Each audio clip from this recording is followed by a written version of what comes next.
Yeah.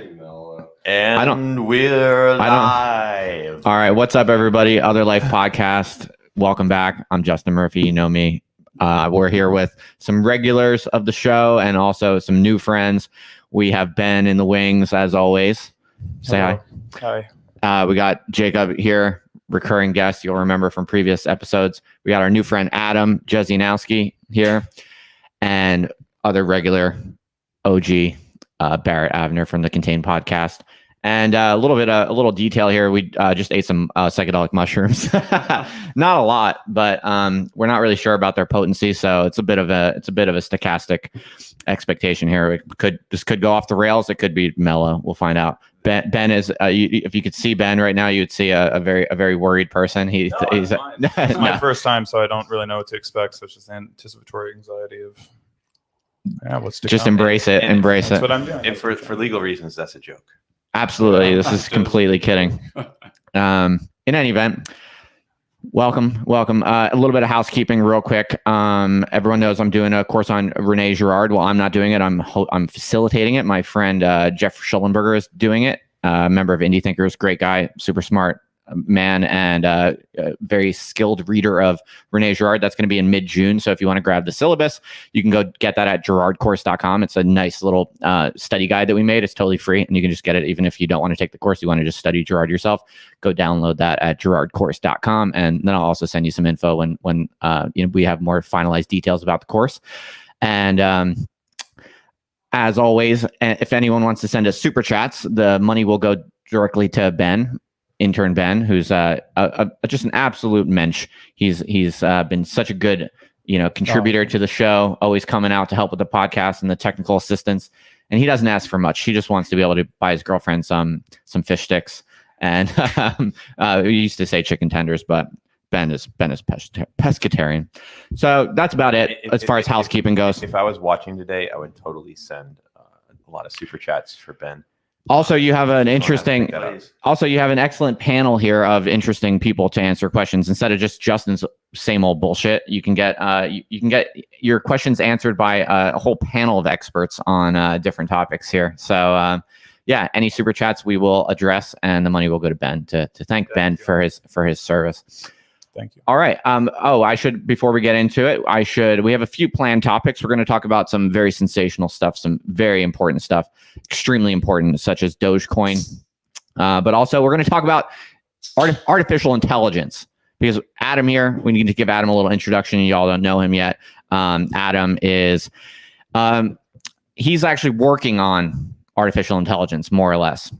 He works for one of the big 5 tech companies who will go unnamed. We do not want to, we don't want to speed up Adam's cancellation any faster than, is necessary. Naturally. Yeah, exactly. So, but Adam is a very legit machine learning engineer at a very big company you've probably heard of. And he knows a thing or two about AI, machine learning, and he's got some strong opinions on that. And he's just all around smart, interesting dude. So we're happy to have him.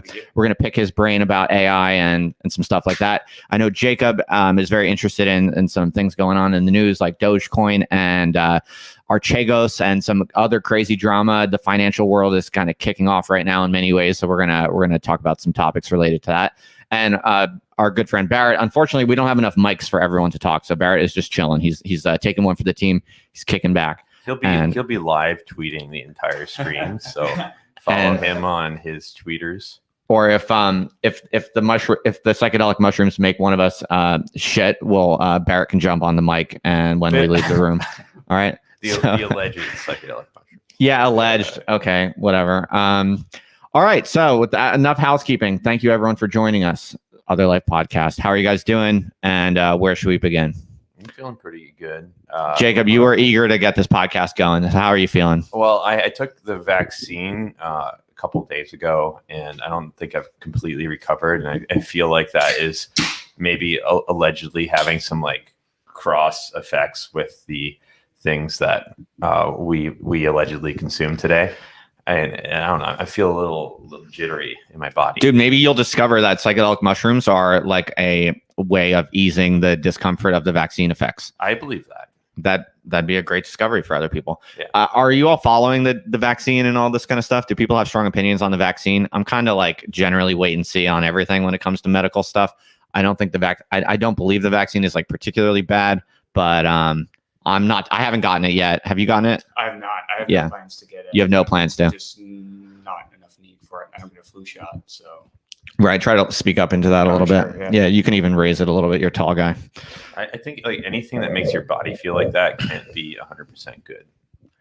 Yeah. Like I kind of felt. But you got it. So you're clearly not like an anti-vaxxer. Yeah. Well, the first dose I didn't feel, but the second one, like I sort of had this aching all in my body. And like when I drank water, I could feel it going like all the way down to my stomach because I think the heat of my muscles was meeting the like coolness of the water or something. It was not pleasant. Dude, I just don't like needles, honestly. Like even if it was perfectly healthy, I kind of would avoid it just because not into needles. I just think of a needle as like a sword or something. Like, I'm not afraid of if I was like a medieval knight, I wouldn't be afraid of getting stabbed, right? Well, or maybe I would be, but I deal with it. It's like a little needle. It's just like a miniature sword. Okay, so Bitcoin new all-time high. Pretty epic. We all actually as a group we went to the Bitcoin meetup in Austin last night, and it was like shoulder to shoulder, overflowing. The more the Bitcoin price goes up, the more people go to Bitcoin meetups, I guess. There's a ratio there. So I think last time we went to the Bitcoin meetup, I think Bitcoin was around 50,000, and there was about 50 people there, which felt insane. Like 50 people in this office that's not large in downtown Austin at one of the crypto companies there, and people walking by and looking in the window, like we were kind of like a show. Like they would like look in there, like, whoa, what are all those people doing with in that enclosed space? And then this time there was probably 5 times as many people. Bitcoin at 60,000, 20% increase, a 5x in the number of people. Like it was shoulder to shoulder. Probably over 200 people, probably more people than you should have had in there, like even in like non-pandemic times as far as like fire code goes. And I don't want, if we hit another all-time high, like before next month, I don't know how many people are going to be there. It's insane. Yeah, totally. So also Dogecoin is now going through the roof at the moment. Well, it's paused, but in the past day or two, it's gone up like what percent? I think it doubled yesterday. Yeah. Or Okay. more than double. 114%, 24-hour increase. Yeah. Yeah. So I can't change out. You can't sell. Yeah. Oh.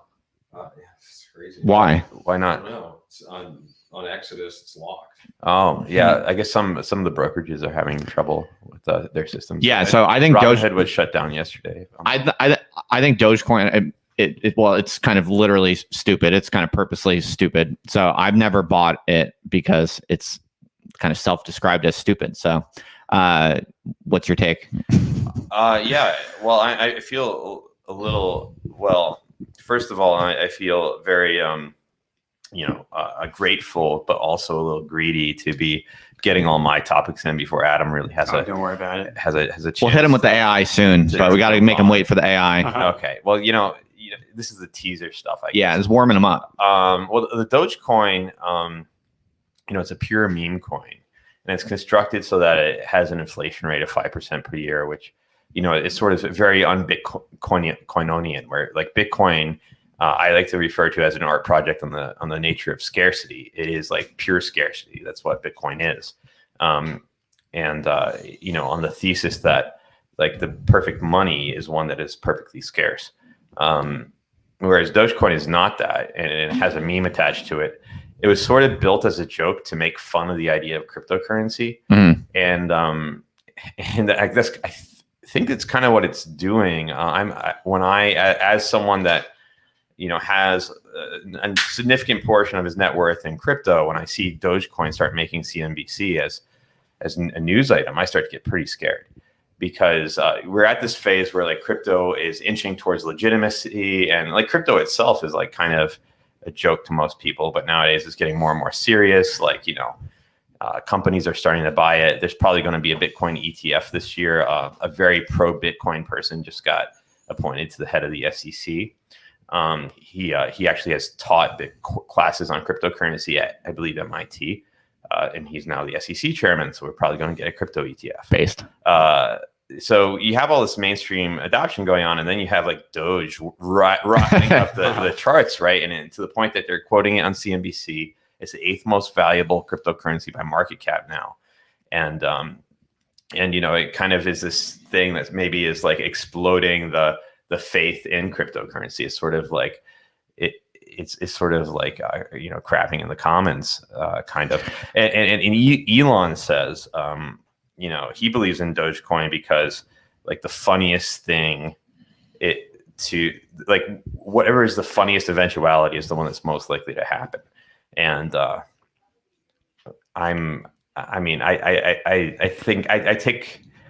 have a sense of levity about me, but I do take things a little bit more seriously. Like I'm not a complete nihilist or Dadaist, and I'm like I actually believe in like better technology, and like this could be a part of our world going forward. Is like this open financial system built on the blockchain that's pan-national. Like I actually think that's important and good, probably. And so I'm sort of pissed off at Dogecoin. Like I don't really embrace that Dada spirit that like everything's a joke.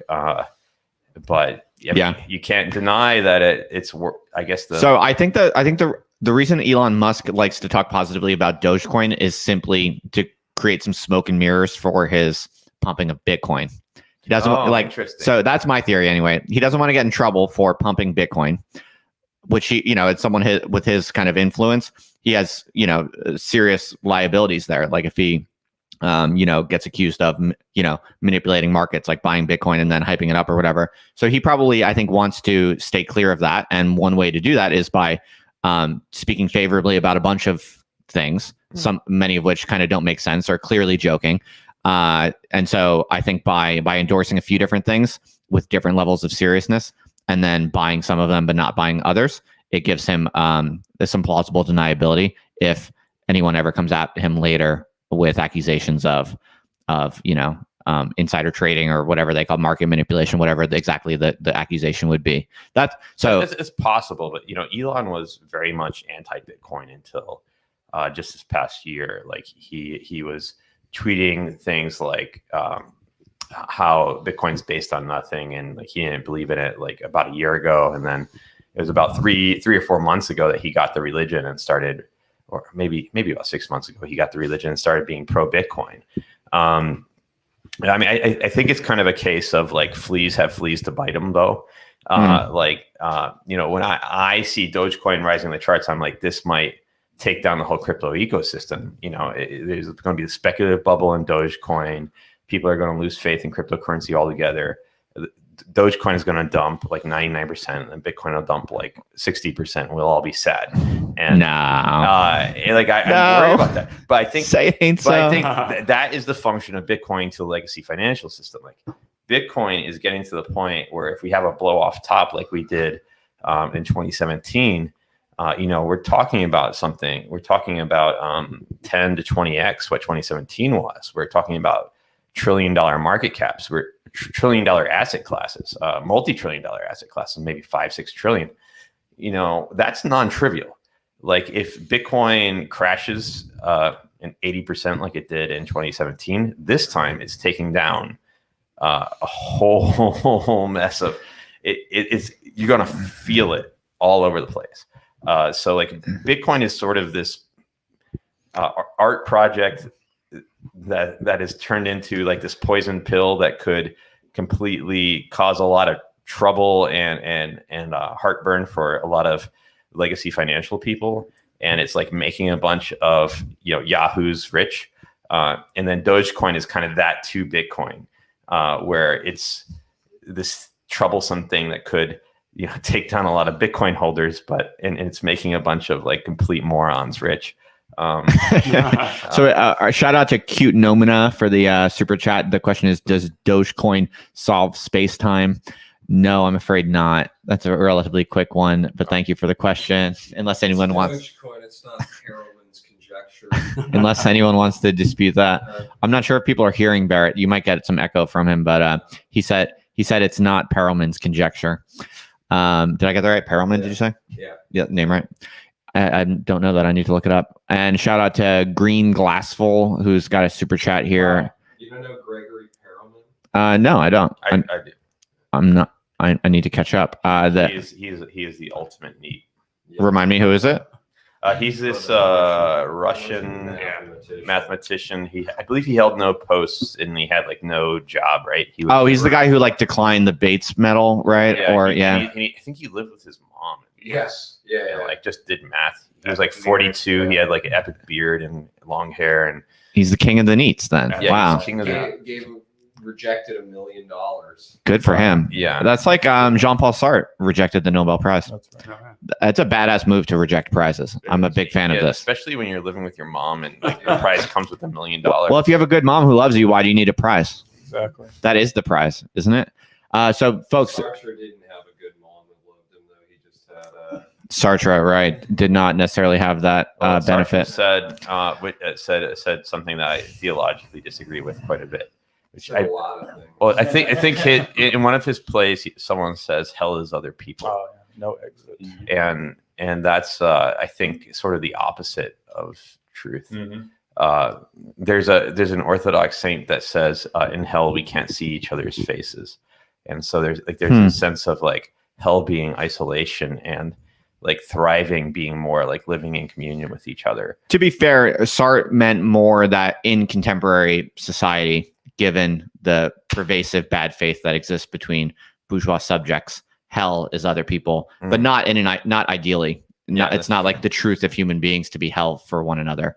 But in the state of bad faith that we generally occupy, is I think what he meant it more as a critique of contemporary kind of Western civilization. So he was critiquing his wife, Simone didn't. maybe. So shout out here from Green Glassful. What's up? Thanks for the super chat. The question is, or comment is, any transitory currency, you could flash that if you want. Flash Green. this $5. Any transitory currency in form is a total consumer scam. A little Dogecoin not going to save anyone nor provide faith. It's just Bob Digital Dad. Okay. It's not like the most coherent. It's a slightly schizo post, but you know, we welcome the schizos, we welcome the neats, we welcome all of you. And you know, that not all of you. If you're like, you know, gonna throw up some nasty stuff, we're not gonna post it. But did anyone have any comments on that? I mean, what's Bob Digital Dad? Well, I can comment on it. Like throw it back up. Who is Bob Digital Dad? I speak schizophrenic. Any transitory currency in form is a total consumer scam. Little Dogecoin not going to save anyone nor provide faith. It's just Bob Digital Dad. Transitory currency. That's an interesting phrase, actually. Like, are all currencies transitory? Like, well, this person sounds like a Bitcoin maxi who's basically saying this is what the Bitcoin maxi says, that anything that's not Bitcoin is just going to go to zero. But Bitcoin itself is only 11 years old, right? So, I mean, if we want to be all Taleb and like Lindy, like we'd have to say, like, you know, gold is probably the longest lasting, widest used currency in human history. All right. I mean, the dollar in its non-gold backed form has been around since, I believe, 1971 is when we closed the gold window. And so I don't believe I don't believe in the dollar. I think I believe in gold. I don't know. Why I believe in gold? Because it's been people like it. Like, but you know, I think either gold or like nuclear weapons. Like, I think. But nuclear weapons are too large to really barter with. Who is Bob Digital Dad? I want to. Nah, it's not that important. I was just curious if anyone knows. I think in the future maybe we'll have a currency where the large denomination is a nuclear warhead, and like smaller denominations are like AK-47s, and then smaller denominations are like maybe sharp knives. Dude, imagine if you work high up in the military and your job is like guarding some of the nuclear weapons, and you can make NFTs of the nuclear weapons. Like, that's what I would do if I was charged with that job. I would like take a picture of it, make it an NFT or something like that, and sell it for $1 million. Well, so I mean, was it Lenin or Mao that said power comes from the barrel of a gun? Mao. Boom. Power comes from the barrel of a gun. Well, I think cryptography is another source of power, which is something that we're beginning to realize, because you can't shoot what you don't know. So like the control of information is also power. and cryptography provides the ability to make property in information. Just like force is the way that you create property in real space, cryptography creates property in information space. So we have two ways that power can flow: out of the barrel of a gun or out of the hands of a cryptographer. So that's why perhaps Bitcoin as money makes sense. I think it makes sense. It's thermodynamically perfect money. The only thermodynamically perfect money we've ever had. But only Adam is laughing. I Adam. completely disagree. All right, get in it. Get in there, Adam. Well, so I think currency as energy and abstraction for energy makes sense. So I grow a cow, I grow some crops, I put some work and labor into that, I put some material into that. That took some energy to produce that. And I want some way of abstracting that such that I can exchange it for your pig or your good of some sort. And really ideally what you're doing is you're matching the amount of material and energy that you kind of put into that, right? Whereas with Bitcoin, it goes away. We had talked about Bitcoin being a battery yesterday. There was some article about that. Uh-huh. And if you look at what happens in an actual battery is somewhere over in some power generator, you light some gas on fire, that chemical potential that was stored in the gas sort of gets released into a more transmissible form, goes into your phone, and is this sort of chemical potential for work. Whereas with Bitcoin, that goes away. There's no actual potential for work in the physics sense. Right. It just disappears. It certainly represents a transaction where it goes into the ether, but it doesn't represent work in the sort of useful sense. It's true that when electricity goes into the form of Bitcoin, it's not carrying with it chemical energy. That's right. But it is potential energy. But it is nonetheless storing potential social energy, right? Because you can make people do stuff with that money, right? Not really denominated in joules. So. Sure. But the other issue though is that when you put energy into a battery, it decays over time. Sure. So you can't just hold it in that battery forever. Whereas if you put electricity into the Bitcoin network in this socialized form, so long as that Bitcoin has value to people and people are willing to, buy and sell it on the open market for a certain price, that is essentially the power to command energy from other human beings. But that power doesn't decay over time because there's no inflation. So that's what's kind of interesting is to the degree that it's a battery, it doesn't decay over time. Sure. I guess I value actual ability to do labor, and Bitcoin does not represent that. It's just purely socially constructed. Neither does gold. Gold and Bitcoin are exactly the same. You true. spend energy. I feel similarly about gold, I guess. You're just so trad that if you're not trading cows, then you're kind of like a Luddite type. You're a technologically sophisticated Luddite in a way. Yeah. So let's talk. Yeah. So let's talk a little bit about your perspectives, Adam. So by the way, for people who don't know, our new friend Adam here. Well, not new friend. We've known Adam for a while. He's a member of Indie Thinkers, but first time on the podcast. He's an engineer. He's actually, in the weeds working hardcore on machine learning and AI and stuff like that for big tech companies. So he's very sophisticated technically, but he's also, kind of making a turn back to the land, kind of Luddite style. And so let's start with, I know you've been thinking about AI for a long time and you've been thinking about consciousness and all of that. Why don't you hit the audience with your first kind of elevator pitch when it comes to your perspective on the hard problem of AI and consciousness? How would you summarize your key perspective? So I think we've made a huge mistake in viewing ourselves as machines. I think machines are something that humans create where we impose sort of its form onto it and thus what it is doing, what it is for. And when we then sort of look at ourselves as computers, there's a common metaphor that our brain is a computer and our mind is, software that's running on this physical hardware. When we do that, we sort of miss, I think, the thing that is transcendental about us, the thing that can't be captured in symbols. And you need to capture something in symbols to put it in terms of a Turing machine and how you do symbol transition tables and whatnot. And so, but this is sort of this dominant metaphor is the machine for how we look at the land, how we look at people, and how we look at artificial intelligence.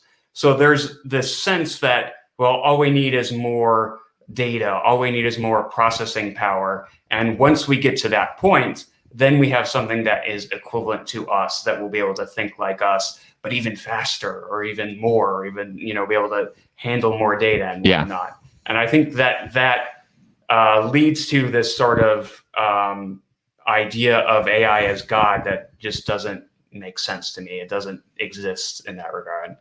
And so, but you are interested, are you still interested in producing AI? Yeah, I think the actual... So what would it take then? I guess I'm interested in AI for what it is, in terms of how we can actually use data towards human flourishing. Because of course we can do this. I don't think we can actually take something and give it consciousness per se. Like, I do believe we'll be able to create these things that sort of act like us and mimic us, but are not truly alive in the sense that biological things are alive. And you don't think it'll ever come? It's like a hard limit we can't pass. What's going to become interesting is when you look at like future Nobel Prize winner Dr. Michael Levin's work, where he can do things like take these flatworms and you change the way the electrical signals pass through this guy. So you chop one in half and you can have it regrow. Wait, worms? Yeah, like worms. Like dirt? Like in the dirt? Not Like dirt worms, but sea water. They're like aquatic life. Wait, and what does he do? Say that again. We should, if you want to do a react, we should watch his NIPS conference speech. Oh, cool. But break that down. What does he do with worms? Okay, so he changes the morphology of worms by changing how the electrical signaling between cells happens. So between individual cells and multicellular beings, they communicate through ion channels between them. So this is a way of doing something like signaling that there's some chemical you want to move away from, for example, as well as figuring out, okay, I am the head of the body, I am the leg of the body, or whatever. So by actually going in and changing that signaling, he can grow a new leg or he can grow a new head. So you have these flatworms that have two heads on it. Whoa. Yeah. So he can basically just rearrange where the signals are going. These are electric signals. Electric signals. And then make a new head on the worm. So it's like you're programming the worm's You're programming the morphology. Exactly. So can he just program, make brain bigger, make cognition more? Well, that's the thing. Like, I think when we think about intelligence as this number that we can increase, that just sort of doesn't make sense to me.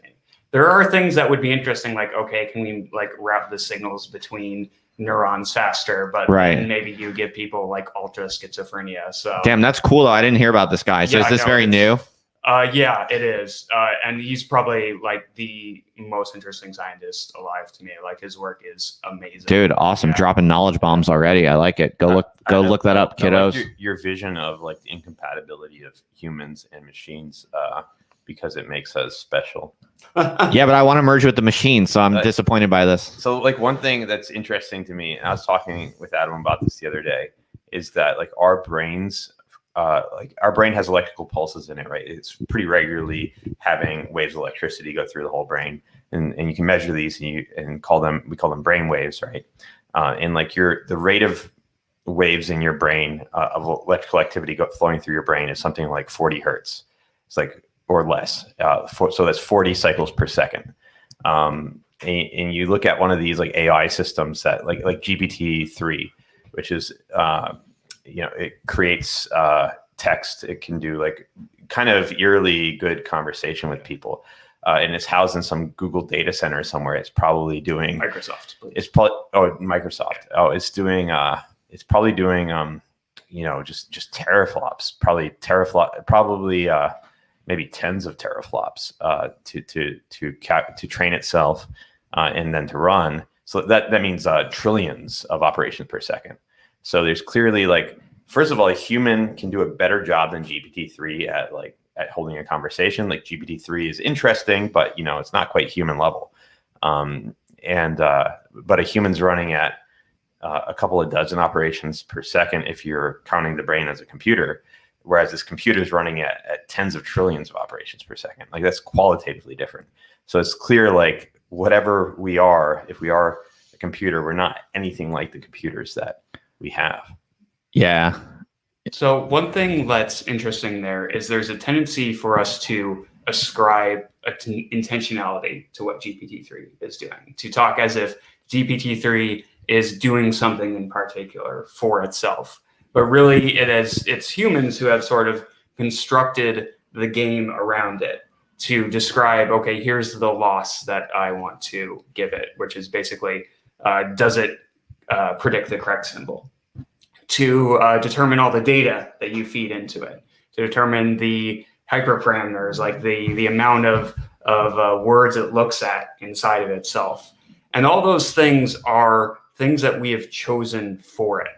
Whereas for us, like clearly we have intentionality for ourselves because we are sort of in the world and we are focused on being in the world and reproducing ourselves not only like as biological beings, but in children and so forth. And this intentionality is really what differentiates man from machine. And really, I think actually differentiates data from information. There's a tendency to confuse those two, where data is just something like my house is at 68 degrees. I don't do anything if my house is at 68 degrees. Like that's where I want it to be. If you say, hey, your house is on fire, well, that's information to me because I have to do something about that. Mm-hmm. Like I have to go run around and scream. Yep. So it's information I like the definition of the difference that makes a difference. Right. It's something that actually causes something else in your life that you need to address. But that implies some framework for meaning. Like, yes, exactly. Like a difference can't make a difference unless it's meaningful. And that context is... And that means it's observer dependent as to what is information and what is data. So you need an observer. Yes. So, exactly. I think it's very interesting. And the reason we titled the topic of this is like, what did we call it again? It's like... retard.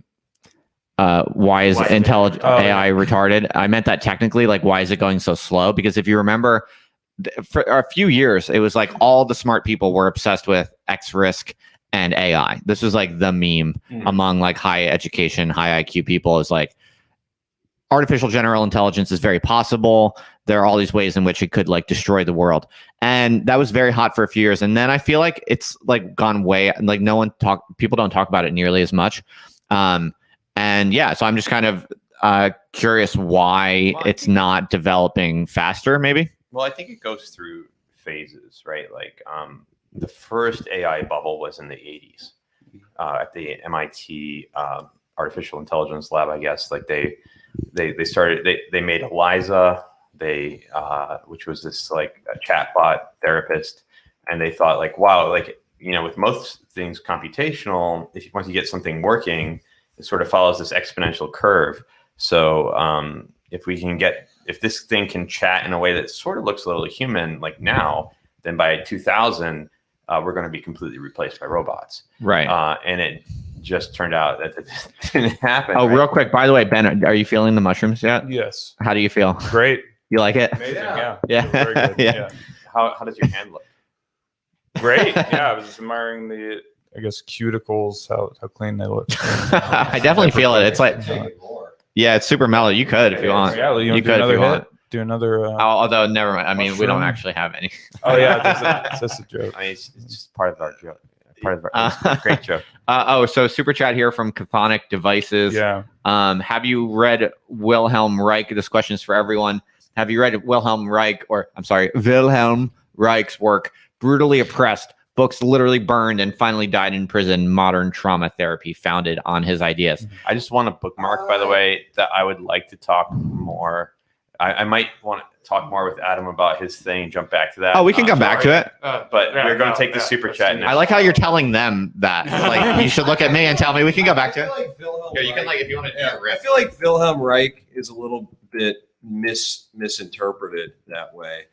I don't think I don't see his work is necessarily founded on I wouldn't say that modern trauma therapy is like comes from like Reichian psychoanalysis. I think it's really complicated. I think what he's advocating for is much more like positive and vitalist, and it's more like we have these energies trapped inside of us, and they're things that we need to sort of like excavate in any way we can. And there's kind of like a pretty, intense materialism to it. I wouldn't say it's like weakening. I just don't get that right on. vibe. No, I definitely would say Reich is in the class of like mad genius personality types. Like he was a legit, he was a legit, like, talk about indie thinkers. Like he was an indie thinker par excellence, because that guy he was on a mission to figure out his discoveries, and he like battled hard too. He was like, I don't know his work deeply, but I do know a little bit about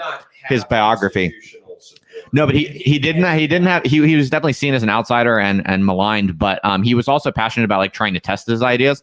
He has these like famously kind of bizarre ideas around like orgone accumulation and stuff like that. But to his credit, so that sounds like very kind of crankish, but to his credit, he tried to scientifically test these things. Like he was trying to build. What's orgone accumulation? Orgone is very similar to Freud's libido. It's a bit different, but that's the easiest way to kind of think about it. And basically, he thought that basically orgone had a kind of material reality, and that we could figure out how to kind of harness it, channel it, maybe put it into batteries. I don't know exactly what he thought, but to his credit, he did try to test these things. On the blockchain. He actually did like physical experiments. He tried his best to figure that stuff out. I think you need to start a podcast called Orgone on the Blockchain. I think, or just call it Orgone Accumulator, I think would be even better. But yeah, he was a crazy motherfucker in a good way, for sure. So I don't know his work well. I can't say. You have an Indie Thinkers member who was hype on Wilhelm. Yeah, that's right. I forget his name. That guy. Yeah, his name's Matt. That guy who got me Reich pilled, basically. Oh, cool. Shout out to Matt if he watches the show. All right, we got another one here from the green guy. Okay, you could throw it up, whatever. Green, it says total schizo. It says hi Barrett. Peter here. Peter Barrett. Who would Peter be? Is he the one that sent the schizo sounding message before? No, you just asked one of the questions before. I forget, but. Oh no. All right. Well, not much to say there then. Thank you, Peter. There's no shame in being schizo. It's just the way you are. No, we use that term positively here. Whenever we say that, we mean it as a term of endearment. Oh no. Oh, here we go. No. All right, Jacob's gonna love this one. I got a question. Jacob, who was so sad that I changed the topic slightly, now gets full reign to go ahead. Jacob, read the question and then speak. Yo, Jacob, can you give a rundown of your main takeaways from the Mandelbrot book? That is a good question. Start with a summary for people who don't. The Mandelbrot book, also known as the Yellow Bible of finance, although nowadays there's also an edition that's blue, so that kind of kills that nickname. Is called the misbehavior of markets, and so Mandelbrot was the mathematician who invented the idea of the fractal. He was very interested in like seemingly somewhat random data sets that seem to have a pattern to them. So he invented mathematics to describe these patterned but not very predictable data series, such as, for example, financial markets. And the thing that makes a fractal is that it has a similar level of complexity on every scale. So if you look at a data set of any market price, and I don't tell you what time frame it is, you wouldn't. They look the same. Mm-hmm. Like if you look at like 1 minute of trading versus like 1 year of trading, it's hard to tell if I don't give you the axes. So main takeaways from the Mandelbrot book, that would be a really long answer. Your favorite one then? One of my favorite things that I think a lot from that book is long-term autocorrelation. So basically, even if you're trying to explain the price movement of a data series in the future based on its past price movement, including even very distantly past features, improves your ability to predict. So like the correlation, the self correlation never goes to zero, no matter how far in the past something is. So if you think about like what that means in general, it means like the fact that something happened in the past forever changes the future, and you never get away from it. Like the fact that 1929 is part of our memory will always, in the market crash in October 1929, will always have like some effect on the market today even. Yeah, it's similar in social science. There are a lot of long-term persistent effects that you would be surprised by how long that, it's like you can predict how much wealth there is in a given county in England based on how much wealth there was in that county like 500 to 1,000 years ago. People do that's like a whole field of research. It's a similar thing. Well, yeah, it's like a mathematical statement about price movement, but it's also like a philosophical movement about, I think, just reality in general. Like about like yes, like yesterday matters more for predicting tomorrow than 100 years ago does. Yeah, but 100 years ago does matter. Okay. Like it never stops mattering. Excellent answer. Excellent answer. And I think you wanted to go back to something which was totally fine too, Jacob. So back to the AI, or I mean, we could get into it. I don't know. Yeah, we'll see where we go. There was something I wanted to mull over there.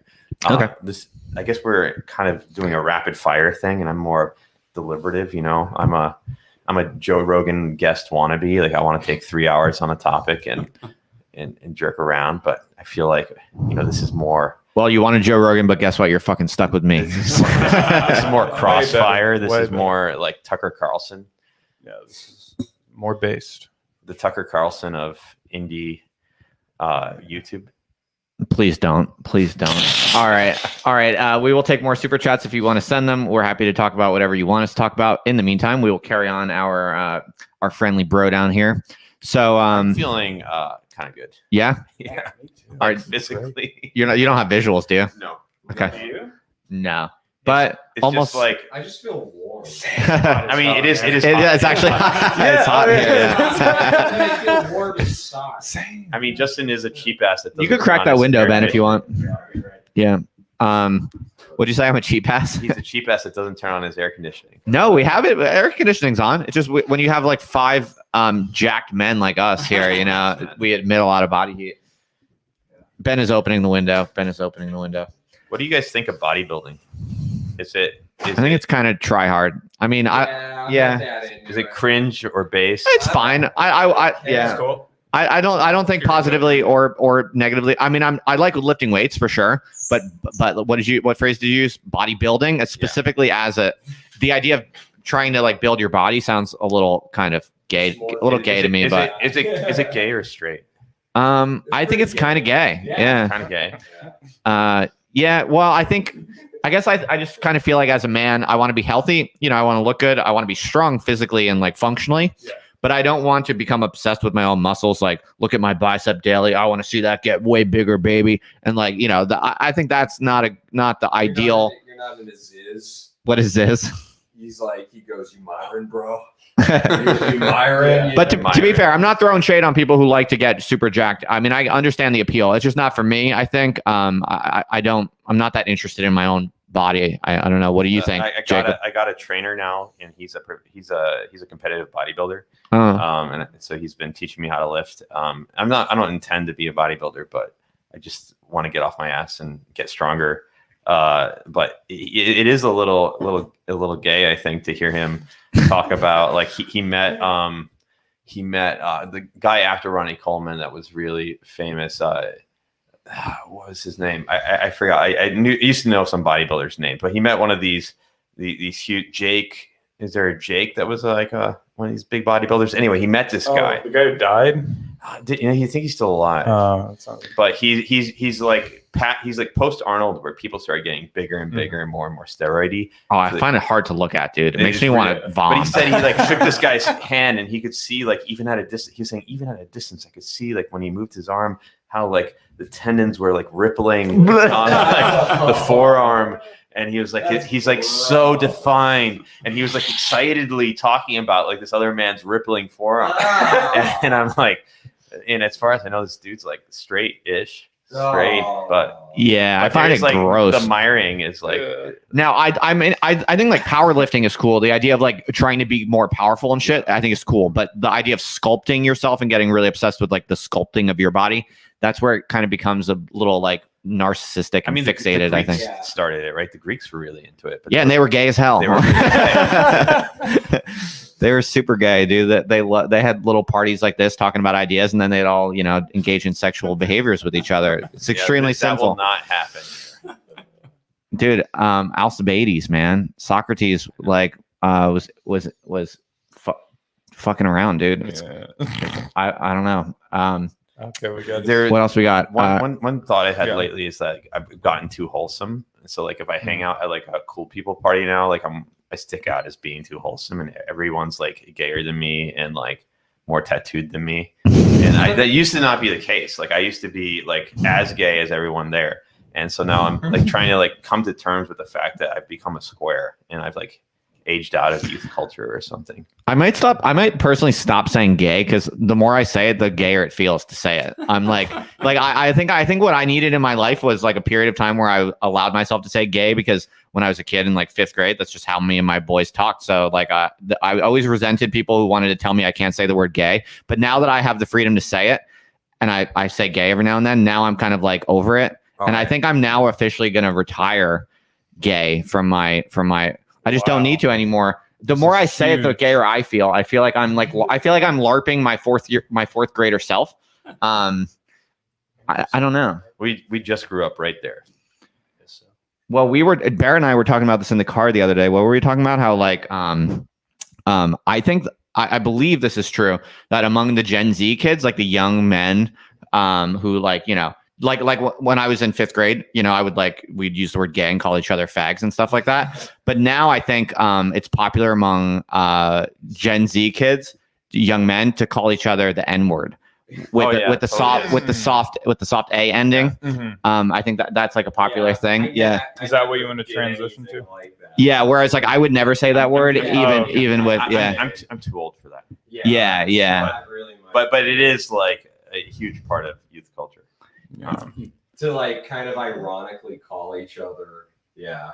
I mean, it makes sense though. Like people, it kind of like shocks parents. So yeah, that's in its favor. But also like white kids have been copying black kids' cultural cues for at least 80 years. So true. It's kind of like you're going to have black kids calling each other that, and you don't expect like the white kids that want to be cool to also say that. Like that's just how the world works. Also, to be fair, this is just what I hear. This is what I pick up on the street. I'm like a boomer ass millennial, so don't trust my opinion. Yeah, but they say it more as like it's a good thing. Like, but as where if you call your friend gay, you're like, you're gay, you're lame. And like, what's interesting to me though about gayness, not to say the word genus, is that I think the big G is like, as a aesthetic, is more and more woven throughout sort of what I would call avant-garde culture, right? Like there's some extent to like which like straight people are trying to adopt the aesthetics and appearance of the other people. Word. We banned that word. All right, here's a quick new topic. I want to give people an update on the arranged marriage agency that I'm building. So if you have not heard about this yet, a few months ago, I floated the idea on Twitter of doing arranged marriages, because I know a lot of cool dudes who want to get married, but they're not having any luck because the dating culture today is so shitty.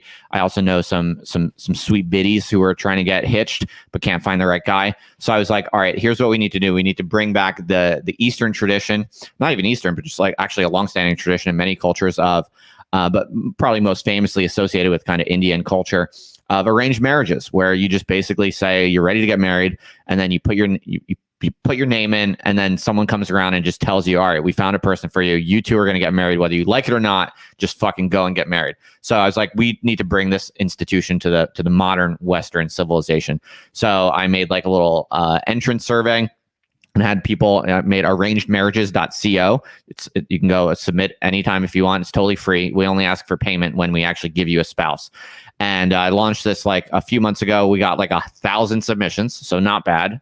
And but the big update is I've been crunching the numbers, running some basic statistical algorithms to develop some hypotheses about which men should be matched with which women. And we have our first batch based on a particular hypothesis of how we're trying to match marriages. And we just this past week have sent out invitations to one-on-one interviews where we're actually going to be kind of meeting people and evaluating them subjectively and personally, deciding who we think is going to be the best match. So this is happening. We send out 24 emails this week.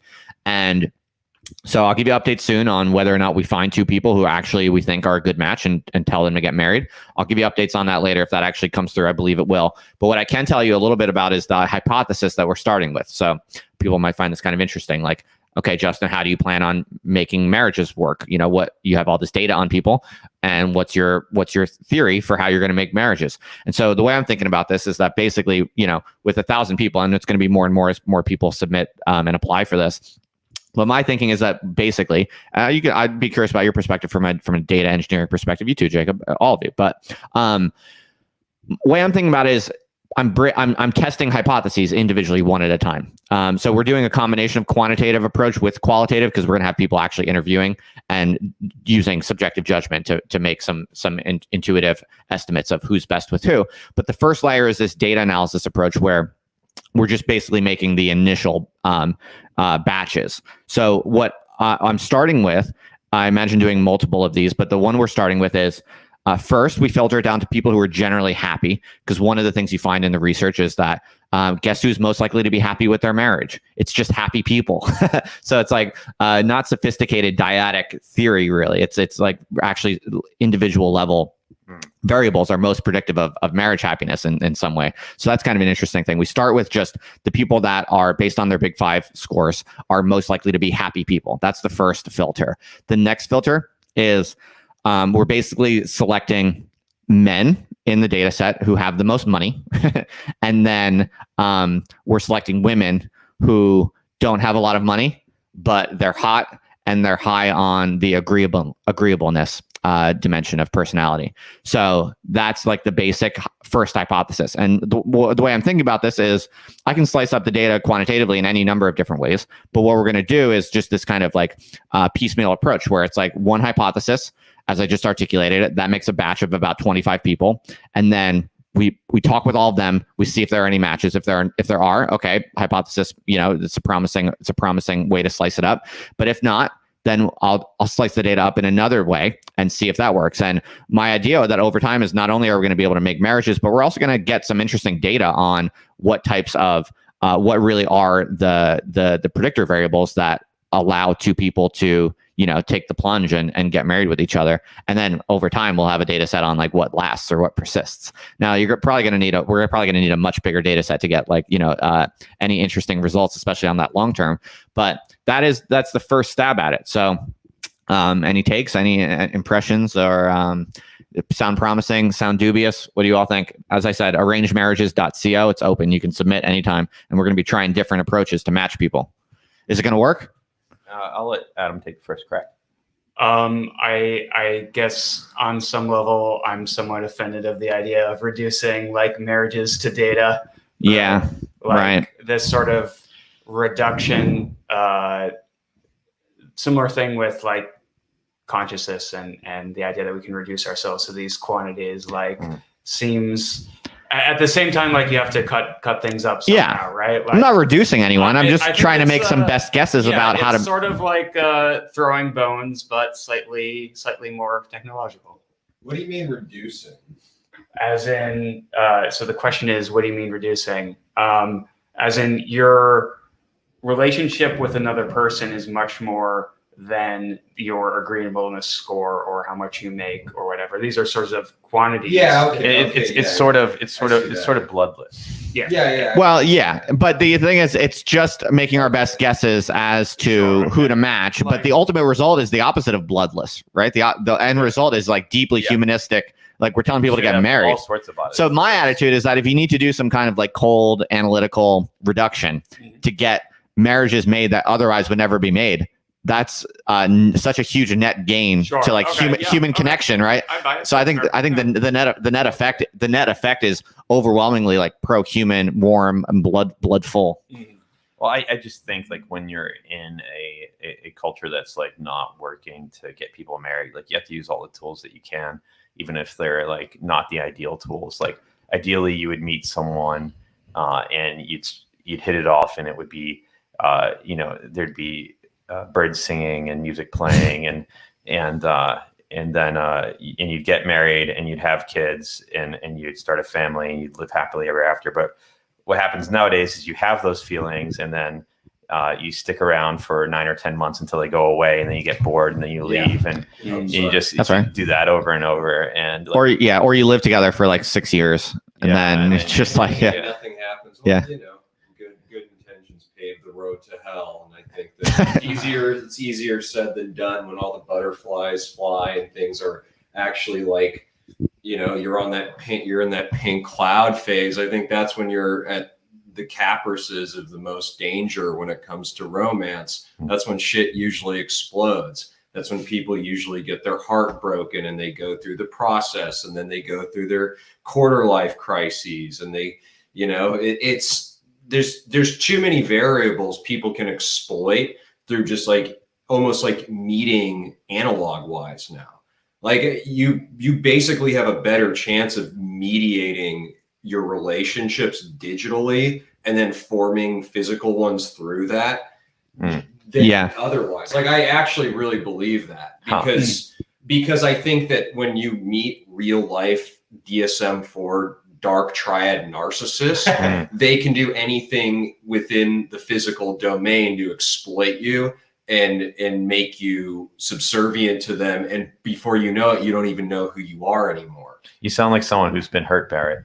Yeah. So wait, so you're saying you think that like digital filtering is more effective than I think it's right. That's a good point. That's a good point, because if you fall into the clutches of like a true dark triad person, physically, like they're gonna have so much more control. Media is exacerbating that on its own, so you have to use that tool to even filter through those people to begin with, because they're just taking all the shit they learn through social media and they're applying it to what you would say the analog world, right? So that's kind of how I feel. Yeah, that's an interesting point. Also, you know what else? Now you make me think about it, is it's actually in a way it's not that hard to filter out like hardcore schizos on the internet. Like they have a way of outing themselves, and like actually sound like based characters are all like pretty easy to demonstrate on the internet. I mean, maybe not completely. I guess like there's like advanced psychopaths who have like perfectly pristine like LinkedIn profiles and shit. And then like you get married and you don't know what you're in for. But well, Justin, I think your initial hypothesis is designed to sort of have, it's like the lowest risk, right? Like you're probably most likely to actually get something going, and so I think that's like that's a good way to start. Yeah, we're going for like highest probability at the beginning. But as someone that like is a little bit higher in the negative emotion scale, like I hope someday you can extend it to get us. Oh yes, of course. No, I'm gonna milk this data set for every possible marriage that's possible. And I'm okay. I'm just starting with the happy people because they're the easiest. I'm okay marrying a woman with a lot of money. It's fine. If you're a nice woman out there who has a lot of money, The problem is hot girls who have a lot of money will never marry anyone because they have like no reason to. That is a problem. And that's why problem. Yeah, that's why they're in this like evolutionary dead end where they're like not happy. They can't find anyone that they want to marry because literally no one is good enough for a hot woman who has a lot of money. Well, and then they're not having babies and they're like, they don't know what to do with their life and they're kind of miserable. You see all these like New York Times and Washington Post articles and New York Magazine articles nowadays about like how women can't find a match, right? Or that a match that's worthy of them. And that's because like way more women are educated than men. And it's in urban centers, a lot of women make more money than the median male, and so they. But I guess it gets the juices flowing to have a man that's superior to you, but they are superior to all the men they meet, at least when it comes to like earning power. So earning powers, that's a psyop. Well, what we need to do is I think even with this. I think even with this arranged marriage thing, like maybe we just need to use our brains and like we see the traps that we're stuck in.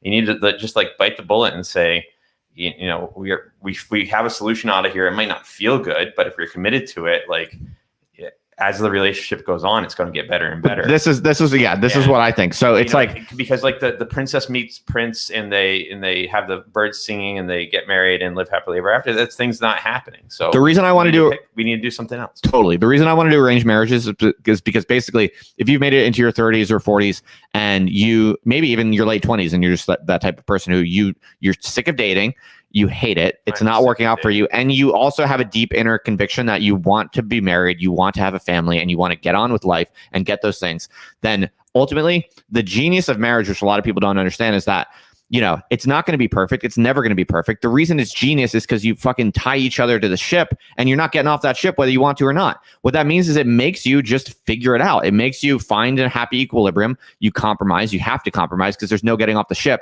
And it's like, no, is it going to be perfect? Of course not. It never is. It never can be. But at least like you have a partner who loves you because they have to love you because there's no getting off the ship. And you have someone who you genuinely love and are deeply, deeply invested in. Because again, even if your mind changes or your feelings fluctuate, it doesn't fucking matter because you're both tied to the same ship. And if you don't learn to love each other, you're both going to be miserable. So it basically just forces you to love each other. And that, like, people might say, oh, that's so cynical. That sounds like so dark. No, I'm just being honest with you. And it's the genius of the technology, of the social technology that it is. It's why it's so beautiful. And the way that marriage kind of forces you to love each other, it doesn't make it any less real. It actually makes it more real because it's reality itself is binding you. It's some deep shit there. And so the whole idea of arranged marriages is like, I just want to force people, I just want to tell people you're going to marry this person, whether you want to or not. Whether you like this person doesn't actually matter that much. As long as you're both decent people and you're not going to hurt each other and you both genuinely want to be married and you want to have kids and you have at least minimally overlapping long-term goals of like not dying alone, ordering fucking Uber Eats by yourself all the fucking rest of your life. As long as you have like similar, like basic alignment. Too real. As long as you have basic alignment on those things, it's like stop shopping around, stop evaluating people. I'm just gonna fucking tell you who to marry, and then you're gonna lock each other to the ship, and you're gonna learn to love each other whether you want to or not. Do you really think you can have a successful long-term marriage with someone you're physically unattracted to? I think that's a tough one. It's a tough one. Here's what else. The question was, can you have a marriage with someone who you're not physically attracted to? And what I would say is that in the early days, of course, you want to be sexually attracted on both sides. So I definitely grant that. But what I would also remind everyone listening is that at a certain point, as you age, everyone becomes ugly at a certain point. That's a fact of life. Yeah. So you don't want to choose your mate. Exactly. But my point is that given that more than half of your time married, you're both going to be ugly people, means you should not overweight sexual attractiveness in the marriage decision, in the mate choice. And I think we have a serious problem today where people our age really do overweight sexual attractiveness because like that shit goes away on whether you're a man or a woman. And no matter how hot you are, it's going to go away. And so, and the second half of your life, you're both going to be like pretty ugly because that's what old people are. Part of like the industrial society and its consequences. Like people take sexually hot people and like use them to sell products. And we see thousands and thousands of hot women like every year, world-class hot women that are there on TV, on YouTube, and more and more. I mean, probably thousands is underselling it, right? And so it just becomes something that I think have we're more and more used to. Dude, it's absolute terrorism. It's one of the most underrated social harms, I believe, is like the constant bombardment of like super hot chicks everywhere. It's seriously terrorism. Especially if you're like a married man, it's like not good. Yeah. But also if you're a non-married man and you're hoping to get married, you have like that whole critique of like unrealistic beauty standards is real. I think. I mean, because then I'm dating like a nice girl who like looks fine, but she's not super hot. And if my brain's been trained to think like there's like that super hot is the standard, it's it gets in the way of that. I mean, but I have a lot of issues, but that's a real quick tangent or aside is I've been reading Rene Girard lately, and I never really have read him that much because we're doing this course on him. I'm not teaching it, but I wanted to just catch up on Girard, so I've been reading Girard, and one of the things I'm getting from that book that's making me reevaluate some of my habits is like I always thought it was fairly innocent. Like I'm a married man, you know, but I'm a loyal man and I don't mess around with that at all. But I did always kind of think in my mind, like it's innocent to, you know, if you see like a hot girl or whatever and you're with your buddies, you can kind of say like, oh, that's a hot girl. But what I'm kind of learning from Rene Girard is that actually the problem with desire is at a much lower level. And that actually, if you want to be a good Christian man, you actually should not even like at the moment you even think of another girl as hot, you should basically be training that that like instinct down to nothing at no, you don't think? I mean that's in the Sermon on the Mount, right? Go ahead. I mean, well, Christ explicitly says, you know, you've heard it said, do not commit adultery. But I say to you, whoever looks at a woman with lust in his heart is committing adultery. That's right. And, so I'm kind of getting red pilled on this. So, I mean, the Sermon on the Mount is all about like training yourself out of mimetic desire and avoiding mimetic desire. Yeah. That's part of Christianity. Yeah. So that's kind of neither here nor there, but I've been taking that to heart. And I think, but Barry, you disagree? Speak up if you want to. You don't have to. All right, great. Tell me if you want the mic, and you can go on. You can tell us. But I'm kind of starting to take that more seriously. I just think it's kind of cocked. I don't know. Like I have no way to. I mean, I think maybe I think you want to cuck yourself. Yeah, I think for your wife and for God. I kind of think being married is kind of like a certain kind of like there's a certain kind of like good cucking that goes on, self cucking. As long as it's like a kind of voluntaristic self cucking for the good of the marriage, it's kind of like. But no, then again, if the thing is, if you don't cuck yourself, you will get cucked. But okay, hang on. We're overusing this term cuck. I always hate it when I use a term. No, it's a great term, but the literal meaning of cuck is when like your wife like fucks some other guy like in front of you or whatever.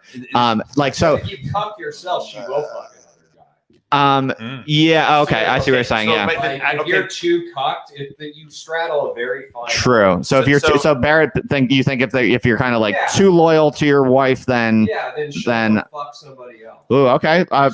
Strongly argued. Well argued. Okay, Jacob. I mean, I think that personal experience.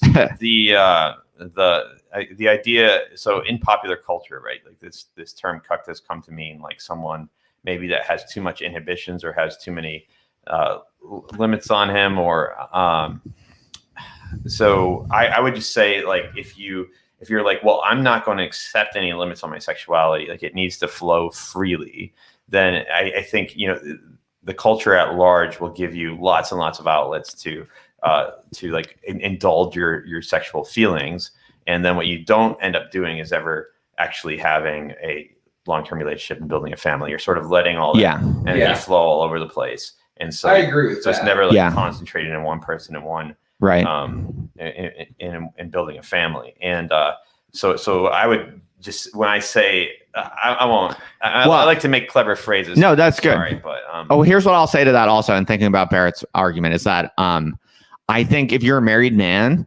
training yourself to be not attracted to other women it's not cucking yourself, it's controlling yourself. And like controlling yourself is alpha. That's like what power, like that's powerful, right? Like being able to just control your appetites it's not weak, and that's not being cucked. That's powerful. You're just doing it for kind of the good of the marriage. And I think the key thing that maybe would be the common ground between us, Barrett, would be like you want to contain your appetites, but you don't want to make yourself weak to do so. So there's like different ways that you can kind of like prevent yourself from being attracted to other women. One way would be like, you know, telling yourself you're ugly, feeling weak, eating a lot of soy, not working out, that kind of shit. So that's the kind of shit your wife would cheat on you for. What if you train yourself to be unattracted to other women, but you still flirt with other women anyway? I think that's he's saying if you can, I don't know how well you can hear it, but he's saying like, what about flirting with other women? I think that just has to be negotiated between the spouses. So I think like you can say, I think that, you know, the flirting with other women thing is just a way of showing that you're high status, like women want to flirt with you, so that like that engages her mimetic desire. And it makes your wife want you more, for sure. Wanting to be with you, but there's other way, like that's like the trashiest possible way of like signaling high status. Like there's other ways to do that, like of being confident, like, you know, also it's a slippery slope. Like it's a slippery slope. Like once you're all I gotta say is just go out and find some real world examples. Seriously. Yeah. Like, Yeah. You really, it's easy to But there- say that shit, but like, But there are lots of real world examples of men flirting with women just to keep their wife, honest, and then they end up having an affair accidentally. Because once you let that out of the bag, it's really hard to tamp it back down. Yeah, once you let that out of the bag. Anyway, this is a perennial debate. We're not gonna. We're certainly none of us are here are marriage counselors, so we're. Oh, but it was interesting I digressions just there. think there's other ways to show that you're like if you're generally respected in your community, I think your woman will also want you. Like That's true too. That's like the trad. Yeah, you want to be like a leader. Valuing that, I want that too, What and I get to sleep with Yeah. that. like that's the problem is what can you do? True. That's right. I mean, Well, build one. We can build one. I have a Yeah. community, so People- I mean, yeah.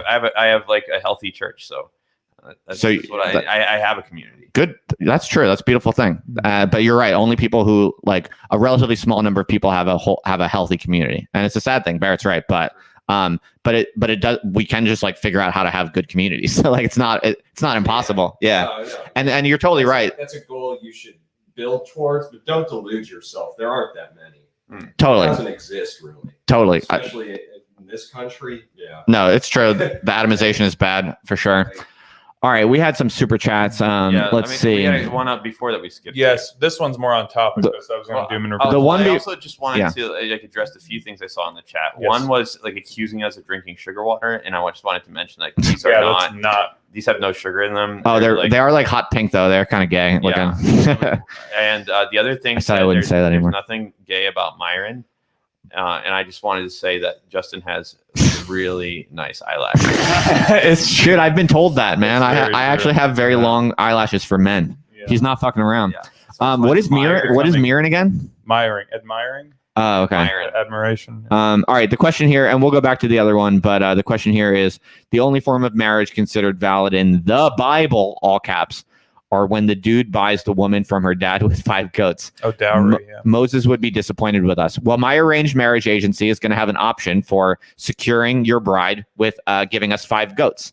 And then Jacob's going to find us a way to trade like goat futures. So we'll figure out a way to make a profit on that. But You got a yard for a couple goats. Oh yeah.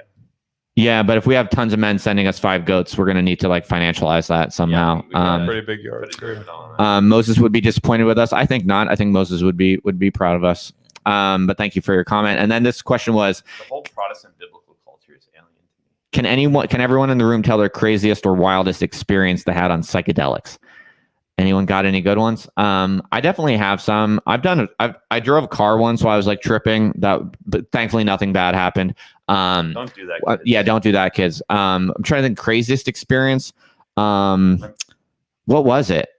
Anything come to mind? I definitely have some. I just Doing need. a live stream on YouTube. I got some like allegedly. So apparently, once like there's a story I tell. It's a complete joke. It's not real, but once at Burning Man, I got a bunch of mushrooms from a friend, and I didn't know how many there were, and I just ate them all. It was my first time ever having like a large dose of mushrooms, and the whole world kind of felt like full of agency. Like the moon felt like it was like a god that was leading me away from my friends, and so I left them. Also, I couldn't handle like the social situation anymore, and then I sort of like closed my eyes on the ground for a bit, and I saw myself suspended above like a field of infinite diamonds with like burning eyes in the middle of them. And I felt like this was an entity that loved me and was like caring for me. And then when I opened my eyes, I had my face in the trash fence. Like I had ran all the way to the trash fence. And which is there to like catch pieces of debris so they don't blow away, and apparently people. And so then I started walking the many miles home, but I didn't remember what my name was. And eventually I found like an art car, which was this bar that was like on wheels, it could move. And I sat down and I asked them to take me home. And they said, relax, you're at Burning Man, enjoy yourself. And I said, what's Burning Man? Like I didn't remember what that was. So you're tripping hard then. Yeah, I guess the whole point is like I forgot my name and I saw entities, and it was refreshing. I don't know. I felt really good after. Anyone else? Any interesting stories? I'm trying. Big story? Yeah, I can't think of anything in particular. Yeah. What's your best? Oof, it's fucking bad. All right, here, Got sit up close so people can definitely hear. I was like really upset over. I was really upset over a girl, I need a brief break. and I took a lot of mushrooms, and I did some crystal meth, and I was like 19 years old, and I thought I saw Jesus in my lamp, so I stared into my light bulb, screaming for like 45 minutes. And trying to and mushrooms, and I burned out my eyes and I couldn't see for 3 days. Holy, Nice. That's awesome. that's religious. Dude, that's good. Yeah, no, I don't think I can match that. I mean, when I So many in Philadelphia, the only time I did LSD like proper, like I had a proper trip on LSD, I was living in Philadelphia, and nothing what I do remember is we went out in public. We went to this like party festival, just like a little like block party kind of thing. And no real interesting story, but talking to people is fun. Like trying to go out into social contexts, it's very challenging, but I find that very fun. I'm trying to think if I have any crazy stories. No, I think I've always had pretty good luck. It's always been positive experience. It's always been pretty happy, and nothing bad has ever happened to me or particularly interesting. So unfortunately, my answer is kind of disappointing, but Barrett came through with the juicy story there. So nice. More too. Dude, that's hilarious. So kids, do not combine mushrooms and crystal meth. Or if you do, don't stare into a lamp. What else we got? Question here from Zikafus. Question is, within this marriage convo, what does Bataille mean by excretion versus conservation in the in the Desaad letter? Huh. That's super specific. I'd have to go back to the text to say anything particularly interesting, but I can think about this for a minute. Excretion versus conservation. Man, I'm going to need a little bit more detail to give you what you're looking for there. I mean, I could riff on the concepts of excretion and Bataille, but it's not clear. It's not obvious to me what you're driving at. So if you want to type a clarifying question, give us a short paragraph of what exactly you're referring to. I can try to take that, but not obvious to me what you're driving at. I think a non-trivial portion of your audience are like philosophy heads. Yeah, and like only you and Barrett have that background. My audience has a lot of philosophy heads, but it's also like science and tech heads too. So between the four of us, we cover the range of topics. But folks, we are coming up now on it's been about an hour and 15 minutes. So if you are here for the first time, definitely subscribe to the channel and click the little bell so you get notifications. We're doing a lot of live streams nowadays, so you always want to get notifications when we go live. And what are you laughing at? I just love your chirons. Ben is getting good, man. Ben is getting very good with the live stream management. And yes, Adam here has a blog at Counterengineer.com. Adam is the Counterengineer.com. It's a good blog. Adam writes about AI and consciousness and permaculture, and trad humanism is his new thing. Wait, what's trad humanism? There you go. Tell us a little bit about that, Adam. So pursuant to what we're talking about, like I started as a transhumanist, and trad humanism is essentially the turn away from that, of sort of recognizing that there is something transcendental about ourselves that cannot be captured in the machine metaphor, and that when we sort of acknowledge that sort of spiritual aspect to ourselves, that sort of turns you away from this idea that we can mold ourselves freely into whatever form we should desire, that sort of actually sort of destroys ourselves in that regard, and it sort of minimizes who we are as people. Right on. And so how do you see the research agenda? Like, what are you writing about? Where does it go next? I think the research agenda is kind of just like a return to appropriate technology, which is a term from the 70s. Sounds a little Amish. Yeah, I mean, it kind of is. Like I think a lot of where we are today is kind of predicated on having lots of cheap, abundant fossil fuels. Like everything around us is covered in oil, more or less. Have you read Ivan Illich? I have not, no. Okay, yeah, you should check him. Shout out to Ivan Illich. Great plug there, because we're doing a course on Ivan Illich in July. Yeah, so stay tuned for that. Yeah. Yeah, okay, cool. So did you want to say anything more about where that's going or what you want to do with it? Yeah, I'm guess I'm not really sure. Like, I kind of just want to get out of big tech and into the fields, as it were, like away from. I think it's kind of obvious the way technology is not helping people flourish, but I think obviously it can. And I want to figure out how to do that. Right on, right on. And you can follow Jacob on Twitter at Crypto Chamomile. We put links to all these things in the show notes. So if you want to go check out our friends here, find Jacob on Twitter. And then you can find Barrett's podcast Contain at patreon.com/contain. I know we're getting kind of late, but could I give my rant on the anathemas against origin and the foundation of Christian sexual morality? Sure, go for it. It kind of rhymes with Adam's thing about the uniqueness of humankind. I ranted about this last night to you bros, though, so it feels a little lame for me to give it twice because you guys already know what I'm going to say. But you didn't need to tell them that. Okay. So one of the anathemas against Origen. So Origen is a Christian theologian from the 3rd century. He was incredibly influential and creative and prolific. He wrote a lot of stuff. He was the guy that sort of defined which of the 4 gospels we're going to keep. He was the first one to do textual criticisms of the Jewish Old Testament. And he like the whole. If you're a Christian, modern Christian, like you owe a lot to Origen. But he also got pretty too creative at points to the extent that after his death, a lot of his ideas were declared heresy. And one of these is the preexistence of souls.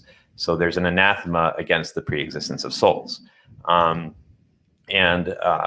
this kind of leads, I think, to the Christian view of sex and what it is and why it's so important and why it's sacred. Because, if when you do have sex and when you do create a child, you're creating an eternal soul that didn't exist before. So you're participating in creation itself. It is the most divine thing that most humans will do. It's definitely sacramental, and we often hear people say it feels like a miracle when I gave birth to my child, and from a Christian theological perspective, that's right. It is a miracle. It is breaking the laws of physics. It is something from nothing. It is the birth of an eternal. That's cool. That guy's name was Origin because that's the origin. Yeah, it's the origin story of a person. Yeah. But you think of the other way of thinking, okay, if we did have a pre-existing soul, then your child is you just made a meat puppet for some spirit to come into, but that's not how we think about what a human person is. And so maybe that speaks to someone said gay for Jacob. Go on. I would love to meet a woman who is gay for me. I think I just queered queerness. So this does speak to the the divinity of the human person, or the being made in the image of God, and the uniqueness of the human person, and the sacredness of sex, which is I guess where we start from. Hell yeah. We're not machines. Well, that was a beautiful final word. I appreciate you squeezing that in there, Jacob. Damn, this podcast went from Dogecoin to AI to marriage to birth to doing crystal meth and staring into a lamp until your eyes burn out. And yeah, I think we kept our wits about us pretty well, given that, our experimentation. Ben, you feel good? I feel incredible. Yeah, You feel I'm okay. addicted, I think. I'm gonna do it. No, but you were a little you weren't sure what to expect. I'm just always kind of on edge about trying new things, but I'm very glad I did it. And does it make you feel less on edge? Believer. Yes, absolutely. Really? Yeah, I think so. That's what it's supposed to. Nice. So it worked. It fucking worked. All right. Well, kids, don't do anything because we do it. Definitely would never give medical advice. Don't do anything because I do it. But there you go. For Ben, I guess psychedelic mushrooms can have a positive at a small dose. Can have a positive effect for you, Ben. Yeah, that's good. I just love microdoses of psilocybin. I feel like it's as close to as you can get to a free lunch when it comes to like drugs and like cognitive enhancement, or enhancement's not necessarily the right word, but in particular microdosing LSD is like I would say the most purely good like drug utilization I've ever known that only has positive effects for me. I'm not telling anyone what to do. Your mileage will vary, but for me, like microdosing LSD in particular, like in the morning before like doing things, it's like all upside, no downside for me in my experience. Yeah. But kids, be careful. You never know how people respond to these things differently. So, Just care. all right, gang. Other Life Podcast. Thanks for hanging out. As always, subscribe to the YouTube channel, click the bell, and also subscribe to the podcast on your phone, wherever you get your podcasts. And if you would like to be put into an arranged marriage, go to arrangedmarriages.co. And I will do my best to find you someone. And request in your profile, say like, I specifically want to be arranged with Jacob. There is one final question on like anything else we should know. So yeah, I guess you could literally do I that. just did an eyebrow raise. That was cringe. It's all right, Jacob. It's all right. Plug your number. Oh yeah, I do have a text number. People can text me if they want to. It's been kind of fun talking with people, and this is a way to I can give you updates on my work more personally if you want. If this is appealing to you, the number is 303-529-2047. We're going to be doing some parties and shit like that in Austin, and we're probably going to be doing some bigger events also down the line. So I'm just going to use that number as a way to, do little drops. Maybe I'll say, if you want to meet up here, come here, or I'll also send some infrequent updates on my work and stuff like that. And also we can just chat if you want. If this list starts to grow and there's a lot of people on there at a certain point, I'm not going to be like responding to everyone, but I will send updates to that. And at the moment, there aren't too many people on there, so you can actually text me messages if you want, and I will respond personally. All right, Ben, thank you for your support today. Yeah, you're not seeing Ben, everyone, but he is an equal player here, and we made some good money through the super chats, which will go to Ben. So thanks everyone. All right, everyone, over and out. Later. Peace. God bless. God bless.